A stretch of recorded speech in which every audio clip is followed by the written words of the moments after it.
朋友们，大家好。2024北京国际车展开幕已经几天了，到5月5日结束，德国媒体还挺关注的。今天跟大家分享3家德国媒体的报道。首先看看德国国际电视1台的报道，来自中国的电动汽车竞争向前逃亡。德国汽车制造商正面临着与中国在电动汽车市场上的竞争，他们希望在北京车展上展现自己的实力。这是一场高速的追赶，能成功吗？今年在北京开幕的车展上，不仅有新车型、新技术和新价格，它还关乎市场权力与无能为力，关乎一种姿态。中国和国际制造商都在北京车展上展示自己。最重要的是有一个问题，德国和欧洲的汽车制造商在与中国竞争对手的竞争中如何定位自己？北京车展每2年举办一次，与上海车展交替举行，现已成为汽车行业的主要展会，比德国的 IAA、日内瓦或巴黎车展更为重要。中国是世界上最大的汽车市场，德国汽车工业对其依赖程度很高。去年全球共售出约7500万辆汽车，其中近1/3销往中国。然而，大众和梅赛德斯等公司在华业务并不顺利。在中国，比亚迪去年将大众汽车赶下了宝座。我们看这里有个表格，中国使用替代驱动系统的乘用车销量，也就是说纯电车、混动车、氢能源车。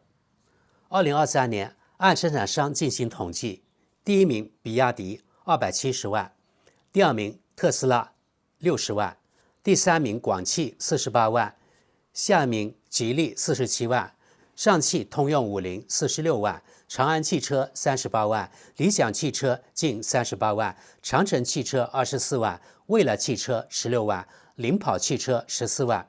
外国品牌当中只有特斯拉进入榜单。中国的电动汽车处于不同的水平。与欧洲和美国不同，中国更加重视电力驱动。目前，中国每3辆新车中就有1辆以上是电动汽车。去年，中国共售出约630万辆电动汽车。相比之下，根据德国汽车管理局的数据，2023年德国新上牌的电动汽车约为52.4万辆，这一数字超过了以往任何一年。中国的人口数量为德国17倍，但中国的电动汽车发展却与德国处于不同水平。未来的潜力是巨大的，因为从总人口来看，中国拥有汽车的人数远远少于美国或欧洲。德国汽车研究中心 CAR 的汽车专家布拉泽尔告诉德国电视1台每日新闻，人们低估了中国电动汽车市场的活力。布拉泽尔说，在过去的4年里，中国制造商的创新能力和销售实力让德国制造商大吃一惊，可以说被碾压。比亚迪在中国电动汽车市场占据主导地位。2023年前20强中，只有特斯拉一家外国制造商。环境保护组织交通与环境总经理伯克在德国电视1台每日新闻上写道，没有一家德国制造商跻身中国10大畅销车型，这应给大众、奔驰和宝马车企总部敲响警钟。这里有一段德国电视1台的现场直播报道，我们来看看。Tamara Antoni ist für uns auf der Automesse in Peking. Was sind denn die verrücktesten Neuheiten, die da präsentiert werden? Also die verrücktesten Neuheiten, die präsentiert werden, sind zum Beispiel gerade hinter mir ein Auto von Xiaopeng, Xpeng, was auch fliegen kann, was quasi auch gleichzeitig eine Drohne oder ein Helikopter ist. Allerdings wartet dieses Auto noch hier auf eine Zulassung. Aber Xpeng ist gerade ein Kooperationspartner mit der VW-Gruppe geworden. Insofern ist das besonders interessant. Und auch ein besonderer Trend, der hier zu sehen ist und besonders viel Andrang gibt es bei Xiaomi. Xiaomi ist bekannt dafür, ein Handyhersteller zu sein oder Roboter-Staubsauger herzustellen. Und die haben in diesem Jahr ein Auto rausgebracht. Sieht aus wie ein Porsche, ist ein Elektroauto, hat viel Verspieltes, kann umgewandelt werden quasi in den sogenannten dritten Raum, also sowas zwischen einem Wohnzimmer und einem Büro. Die Sitze sind verstellbar, insgesamt 5 Bildschirme können aufgebaut werden. Insofern entspricht das genau dem chinesischen Geschmack. Bleibt denn insgesamt Elektro das beherrschende Thema? Elektro ist absolut das beherrschende Thema. 60% der Neuzulassungen hier sind Elektroautos und der Trend geht steil nach oben. Viele der neuen Firmen hier, der Start-ups, haben gleich mit Elektro angefangen. Elektro wird auch weiterhin gefördert von der Regierung in vielen Städten. Es ist auch viel einfacher, überhaupt eine Elektrozulassung zu bekommen. Sprich, es ist fast unmöglich, eine andere Zulassung überhaupt zu bekommen. Manche warten 15 Jahre auf eine Möglichkeit, eine Autoplakette zu bekommen. Und dann muss man eben auf Elektro umsteigen. Insofern, ja, das ist der große Trend weiterhin. Können denn die deutschen Autobauer bei diesem Trend in China überhaupt noch mithalten oder wurden sie da längst von den chinesischen Herstellern überholt? Das ist genau die große Schwierigkeit, die die deutschen Autobauer hier haben. Vor allem können wir das am Beispiel von der VW-Gruppe sehen. VW war hier über Jahrzehnte quasi Marktführer und wurde jetzt überholt von BYD, Build Your Dreams. In dem Elektrobereich eben ist BYD halt sehr stark und VW hat lang gebraucht, um sich einzustellen auf den chinesischen Markt hier. Das heißt vor allem, sie brauchten erst mal lange, um überhaupt Elektro auf den Markt zu bringen und dann auch diese Autos dem chinesischen Geschmack anzupassen. Aber jetzt wurde das Ruder gedreht. VW-Chef Oliver Blume hat angekündigt, dass der neue Trend heißt Lokalisierung. Das Credo ist in China, for China. Und das heißt auch, dass eben am Beispiel von VW so umgestellt wird, dass sie mit verschiedenen Partnern, chinesischen Partnern zusammengehen für den Bereich KI, für den Bereich IT, aber eben auch zum Beispiel mit XPeng als Partner. 700 Millionen US-Dollar haben sie für 5% an XPeng gezahlt.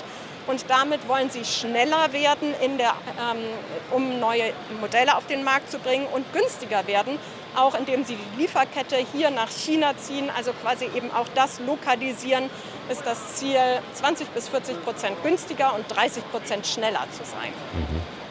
Ja, du hast die Kooperation erwähnt, die es da jetzt gibt. Nun war ja in Deutschland gerade erst bekannt geworden, dass VW offenbar jahrelang von China ausspioniert wurde, um herauszufinden, was hier sozusagen an neuen Autos, an Neuheiten vorbereitet wird. Mal ganz fies gefragt, wie viele eigene Erfindungen haben deutsche Autobauer denn dieses Jahr schon auf der chinesischen Automesse entdeckt? Also diese Veröffentlichungen, die es vor kurzem gab, beziehen sich ja auf zurückliegende Jahre. Hier ist es inzwischen ja eher so, dass die deutschen Hersteller versuchen, von den Chinesen zu lernen. Sie gehen deshalb mit Chinesen zusammen. Früher war es so, dass deutsche Autobauer zu Joint Ventures gezwungen wurden. Sie durften immer nur 50% eines Unternehmens haben. Dadurch wurde auch ein Technologietransfer erzwungen. Das war immer ein Problem, was hier angesprochen wurde. Inzwischen gibt es nicht mehr diesen Joint Venture Zwang, sondern umgekehrt eben am Beispiel von VW kann man sehen, sie wollen mit der chinesischen Seite kooperieren. Insofern hat sich das auch ein bisschen gedreht insgesamt. Nicht mehr China lernt von Deutschland, sondern Deutschland lernt viel von China. Insofern ist das jetzt nicht das große Thema, dass die deutschen Autobauer hier rübergehen und sagen, oh, das ist aber unseres, sondern eher, dass sie hier über die Messe gehen und sagen, wo können wir noch was lernen. Ganz kurz noch, lange Zeit war es ja so, dass Chinesen, die etwas auf sich halten, sich teure Autos made in Germany zugelegt haben. Gibt es den Trend noch? Die teuren Autos von deutschen Unternehmen, ja, also Mercedes und BMW haben hier noch sowas wie ein Statussymbol, aber eben die Volkswagen-Gruppe mit ja auch vielen Autos mehr für das untere, für das preissensible Segment hatte da eben viel mehr Schwierigkeiten und die werden ausgebotet, gerade bei den Jüngeren, wenn man hier über die Messe geht und sich rumfragt, lieber ein deutsches Auto, lieber ein chinesisches Auto, dann ist fast einhellig die Meinung, lieber ein chinesisches Auto. Tamara Anthony, kurze Entschuldigung noch für die Bildaussätze, aber gehört haben wir dich die ganze Zeit perfekt. Vielen Dank nach Peking. 满载中国电动汽车的货轮，一方面，德国制造商需要了解自己在至关重要的中国市场中扮演的角色；另一方面，他们也在关注中国制造商进入德国市场的问题。几个月来，中国的大型货轮一直在欧洲和德国航行，船上载有电动汽车，这给人留下了深刻印象。如果您看一下数据，2023年在德国新上牌的来自中国的车型还不到34000辆，根据联邦汽车管理局的数据，今年前3个月，比亚迪的电动汽车数量略低于400辆，蔚来的电动汽车数量略低于100辆，极星的电动汽车数量约为600辆。不过，这些数字很可能还会上升，这也是因为比亚迪和上汽集团等品牌目前正在组建一支汽车运输船队，将他们的汽车运往世界各地。中国去年的汽车出口量比前一年增长了58%，这正在改变汽车市场。欧洲许多港口的情况肯定也会在北京车展上得到讨论，这是因为许多来自中国的汽车目前正堆积在那里。根据《金融时报》的报道，一些公司已经预定了交货的时间段，但没有订购转运服务。此外，汽车制造商目前也很难找到用于转运的货车。中国电动汽车在港口堆积如山，也可能是因为他们在欧洲不如预期的卖得快。好，朋友们，下图为电动汽车在中国的销售情况。我们可以看到，2028年至2020年，每年销售大约在100万辆左右。从2021年开始呈现跳跃式增长，2023年已经超过了625万辆电动汽车。中国的战略凑效了吗？不过，国际能源署的专家也表示，中国制造商出口量的增长可能会进一步加大汽车价格的压力。更重要的是，在这个亚洲国家，电动汽车比燃油车更具有吸引力。根据国际能源署的数据，2023年在中国销售的电动汽车中，售出了60%以上的电动车价格要比燃油车便宜。大众汽车并不惧怕装载中国电动汽车的货轮，相反，他坚信将大量汽车运往欧洲的战略行不通。中国制造商仍然可以具有制造成本方面的优势，但最终还必须将运费、关税和在德国市场上宣传品牌的广告等因素考虑在内。据大众汽车公司称，中国供应商必须在同样的环境中竞争，即在欧洲生产。中国最大的汽车出口商奇瑞最近宣布，计划在西班牙建立自己的产能，而比亚迪则希望在匈牙利生产。电动汽车制造商极星也希望在中国以外生产更多汽车，计划在美国加大生产，并从那里销往欧盟。更加独立，但也彼此合作。中国汽车工业协会深信，中国可以凭借自己的电动汽车站稳脚跟。这不仅体现在价格方面，也体现在创新方面。德国汽车管理中心的汽车专家布拉泽尔说，德国制造商的创新能力至少要超过他们的价格。在政治上，德国的目标实际上是更加独立于中国。德国政府已经推出了所谓的中国战略，但在汽车方面，德国总理舒尔茨和中国领导人在德国总理最近的访华期间就更紧密的合作达成了一致，包括在自动驾驶和互联驾驶领域。德国政府坚持公平竞争，这也是希望与中国竞争的德国汽车制造商的目标。然而，有人发出了贸易争端的警告，其背景是欧盟委员会目前正在研究针对中国电动汽车制造商倾销和产能过剩的惩罚性措施。前方是艰苦的追赶赛。然而，为了能够与中国竞争，德国汽车制造商迫切需要找到解决价格问题的办法。在廉价电动汽车领域，德国制造商的表现并不理想。在德国汽车协会公布的30款最便宜电动汽车名单中，没有一家德国汽车制造商排名靠前。汽车专家布拉泽尔告诉德国电视1台，大众汽车在规模生产领域最容易受到价格战的影响。大众汽车本身也预计，在中国电动汽车市场的追赶竞赛中，将会有2年的艰难时期。大众汽车总裁布鲁姆在北京表示，他们正在快马加鞭以改善这一领域。大众汽车还希望通过燃油车的销售来为其在中国的电动汽车业务发展提供资金支持，而燃油车的销售情况依然良好。布拉泽尔认为，作为高端汽车制造商，宝马和奔驰在时间上仍有一定优势，但中国制造商也在向他们发起进攻。管理咨询公司埃森哲认为，德国汽车制造商不必过于担心德国本土市场，因为中国供应商的价格其实并不低，很多供应商甚至对价格判断失误。售价2万欧元的电动汽车，不过就价格而言，与比亚迪等制造商的竞争目前几乎没有胜算，至少对德国制造商来说是如此。汽车专家布勒泽尔说，我预计，由于激烈的价格战，许多中国制造商将无法生存下去，因此将出现重大整合。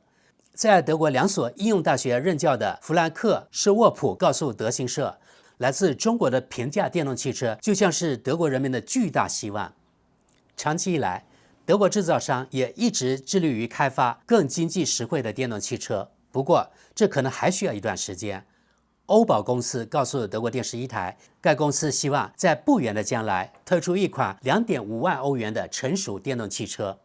大众汽车公司的一位发言人表示，该公司也计划推出一款售价约为2万欧元的汽车，但目前尚未决定是否付诸实施。汽车专家施沃普对制造商是否会在考虑通货膨胀的情况下突破这些界限表示怀疑。取消购车补贴后，销售下滑。自德国取消国家购车补贴以来，电动汽车的业务已经放缓，尤其是高昂的价格让消费者望而却步。不过，德国汽车协会目前的数据显示，客户仍可享受大幅折扣。例如，丰田汽车目前提供高达8000欧元的折扣，现代汽车、吉星和菲亚特则提供更多折扣，而大众则对其 ID 车型打折。特斯拉目前提供的是清单降价而非折扣。电动汽车危机并没有让埃隆·马斯克幸免。特斯拉昨晚公布了其财务状况，销售额出现了大约4年来的首次下滑，利润也下降了1半以上。特斯拉的汽车销量也大幅减少。任内专家原本预计的业绩会很差，但结果却低于预期。研发时间短，创新成果多。来自中国的竞争影响着每一个人，因为中国的领先汽车制造商也设法大幅缩短了汽车的开发时间，并在汽车中加入了先进的功能。德国制造商尤其希望并需要更好地迎合中国消费者的口味，这就需要良好的语音控制，不仅用于卫星导航，还可以调节车内温度或调整座椅等。与社交网络的连接也必须顺畅。大众汽车等德国制造商意识到了这一点，并通过与当地科技公司的众多合作，以及在中国东部建立电动汽车开发中心，立足本土。因此，更多为中国思考和生产是座右铭。好，德国电视1台这一长篇报道就到这里。我们来看看一家德国 IT 门户网站的关于2024北京车展的报道，但只看其中一部分，其他内容大同小异。大众汽车希望在中国重返巅峰。报道中说，在中国市场，比亚迪已经超过德国大众，但大众汽车希望重返巅峰。我们看这一段：插电式混动汽车的复兴。尽管电动化是大势所趋，但中国市场上的插电式混合动力车正在复兴。现在，许多中国本土纯电动车型正在厮杀。2023年，仅插电式混合动力车型在中国的新上牌数量就超过260万辆。以市场领导者比亚迪为例，其中在中国销售的几乎每2辆汽车中就有1辆是插电式混合动力车。然而，大众汽车目前在中国几乎没有此类车型。而在立志于豪华车的新兴供应商理想汽车，这一比例为14%。许多希望专注于电动汽车发展的欧洲制造商可能不得不扩大其半电动汽车的生产，甚至开发新产品。在燃油引擎启动之前，一些中国混动汽车的电池续航可达120公里。微信加入进来，数字化的重要性也增加了许多欧洲制造商的压力。带有友好微笑阿瓦塔的大型显示屏也比以往任何时候都更加重要。最大限度地将微信服务整合到汽车中也是如此。在中国，微信不仅可用于电子聊天，也可用于支付一切费用，并可联网日常生活中的众多功能。问题在于，即使是大众、丰田、雷诺、日产、现代、福特和通用汽车等大型企业，也只能在有限的范围内利用其国际技术平台。尤其是高端品牌，有时在这一领域明显落后于中国制造商。因此，几乎所有品牌都在自己或与当地合作伙伴大力扩展其中国研发中心。我们来看看这个 IT 门户网站的几条网友评论。第一条评论：德国汽车制造商正在沦为笑柄，令人震惊，但这是事实。下一条评论：但变好的希望还是有的。因为他们正在中国大规模扩大研究，在中国而不是在德国。下一条评论，一切都在按计划进行。所谓的绿党30年来一直告诉我们，德国必须去工业化，所以不能指责他们在暗里搞鬼。无论如何，显然有人投了他们的票，这就是报应。下一条评论，没有哪个汽车制造商会做那么多研究，他们会进行汽车开发。从销售数量看，在中国与中国人一起为中国市场开发汽车也是合理的。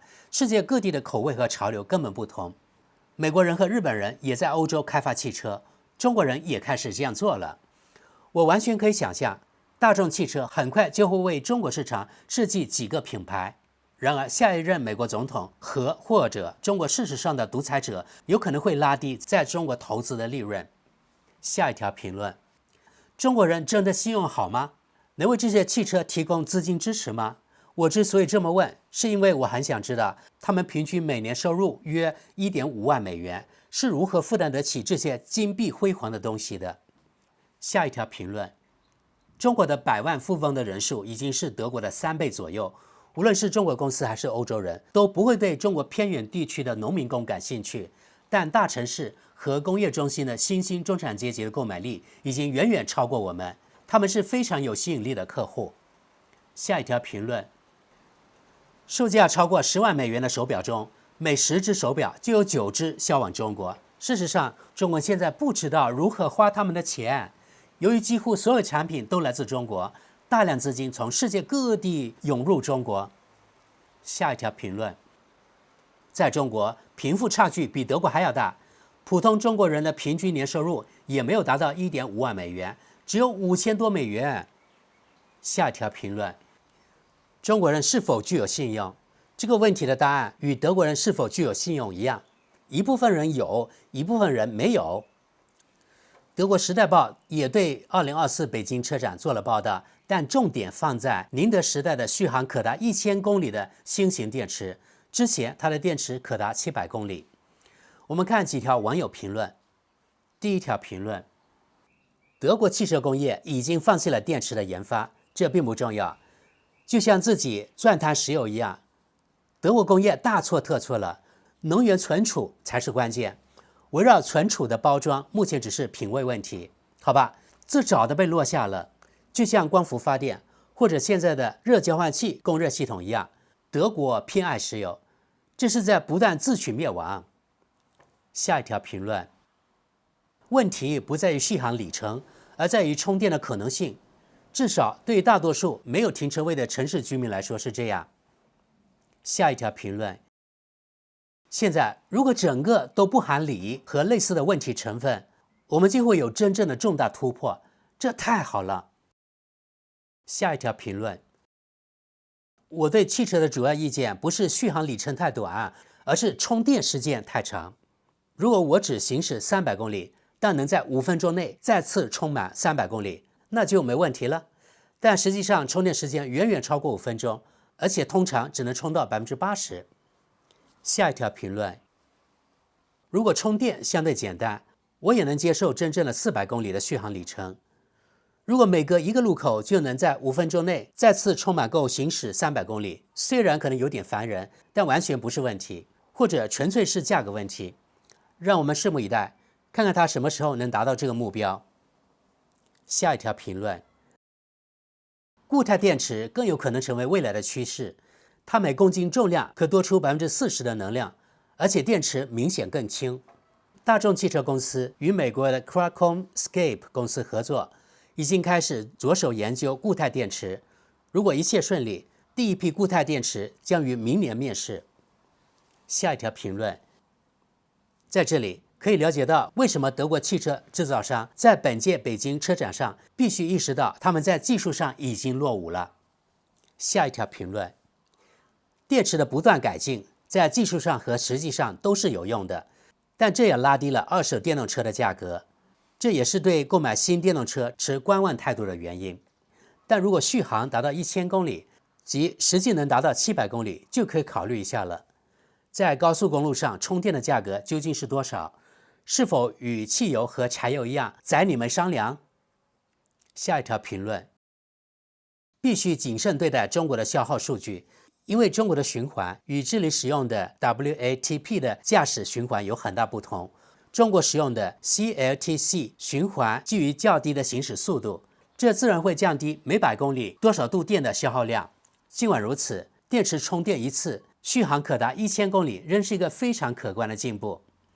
好吧，朋友们，现在我们看了3家德国媒体关于2024北京国际车展的报道，报道比较碎片化，好像没有把重点放在2024国际车展有什么革新，或者哪些车商的哪些款式比较与众不同上。这可能与德国车企没有什么拿得出手的产品有关吧。好了，本期节目就到这里，非常感谢大家。